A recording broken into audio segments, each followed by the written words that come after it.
Pag maulibit ako sa Moambuki day no, is ako adyo napalitan si Fatherland og masud-an niya. Kay lagi maura man punay kalipay ni Fatherland pag manguli bitaw mi sa bukid. Og ani sa adlaw day no is birthday day ni sa ako ang Mother Earth. Mo na ni adto big interview ani day kay lagi nagparosaryo ko sa ako ang Mother Earth. Pag human na mo adto interview is ang ato day mig merkado kay lagi namalit mi og karni ba. Kay hatag man sad ang akong kuya gud og pampalit og karni. Mo lagi papili na ko si Fatherland day kung unsang sudan ang iyang gusto ba. Mo na pag abot na mo ani is si Fatherland is nagdadali siya og luto. Og ako na sa dining gitagaan ang second wife ni Fatherland day og para gwapa ba. Kay lagi piling gwapa po kay ni ang second wife ni Fatherland oy. Kay hiliki na siya magnudnod siyang naong baptis lang. Kay katubong last nakauli ko diri day ning ana magud siya sa ako aday nga wala na daw siya pangnudnod. Mo nang ni ana ko sa iya pagbalik na lang nako no kay palitan tikag pagnudnod. Kay para mogwapa na ka og magharhat ug maayo ang mata ni Fatherland baptis lang. Unya si Fatherland na baday akong ingnon ana day nga mogwapa na iyang asawa day perti mo katawa oy. Og abi sad siguro ni Fatherland day no og mogwapa na iyang second wife ay charot.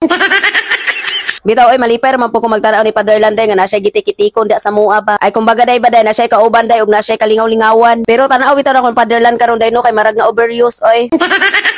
Kay lagi marag naliwang ang akong Fatherland karon day. Og mao ra day to no bay mo oy.